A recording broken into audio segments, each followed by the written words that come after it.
আসসালামু আলাইকুম ভিউয়ার্স।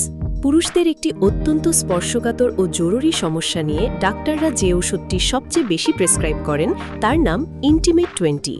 আজ মাত্র ১.৫ মিনিটে আমরা জানব এই ওষুধটির কাজ, কোম্পানির নাম, সঠিক সেবনবিধি, দাম এবং এর প্রধান প্রধান পার্শ্ব প্রতিক্রিয়া সম্পর্কে।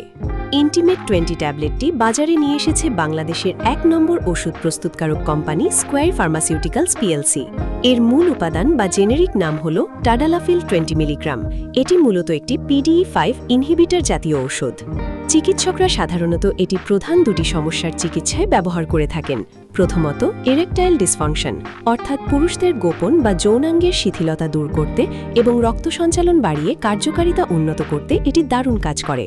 দ্বিতীয়ত, বিনাইন প্রোস্ট্যাটিক হাইপারপ্লাসিয়া, যার মানে প্রোস্টেট গ্রন্থি বড় হয়ে যাওয়ার কারণে প্রস্রাবের যে সমস্যা হয় তা দূর করতেও এটি চিকিৎসকরা দিয়ে থাকেন। এবার জানুন এর সঠিক সেবনবিধি। এটি একটি উচ্চ ক্ষমতার ঔষধ, তাই চিকিৎসকের পরামর্শ ছাড়া এটি কোনোভাবেই খাওয়া যাবে না। সাধারণত শারীরিক সম্পর্কের বা সহবাসের কমপক্ষে ৩০ মিনিট থেকে ১ ঘন্টা আগে একটি ট্যাবলেট জল দিয়ে গিলে খেতে হয়। ঔষধটি খাওয়ার পর এর কার্যকারিতা শরীরে সর্বোচ্চ ৩৬ ঘন্টা পর্যন্ত থাকতে পারে। তবে মনে রাখবেন, দিনে একটির বেশি ট্যাবলেট কোনোভাবেই খাওয়া যাবে না।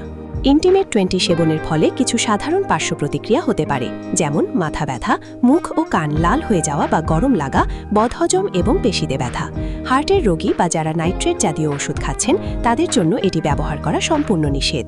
বর্তমানে স্কোয়ার কোম্পানির ইন্টিমেট 20 প্রতি পিস ট্যাবলেটের খুচরা মূল্য ৬০ টাকা ২০ পয়সা। জরুরি সতর্কবার্তা হল, এই ভিডিওটি শুধুমাত্র সচেতনতার জন্য। ডাক্তারের পরামর্শ ছাড়া এই ওষুধ সেবন মারাত্মক ঝুঁকিপূর্ণ হতে পারে। ভিডিওটি ভালো লাগলে লাইক দিন এবং এমন তথ্য নিয়মিত পেতে আমাদের চ্যানেলটি এখনই সাবস্ক্রাইব করে রাখুন। ধন্যবাদ।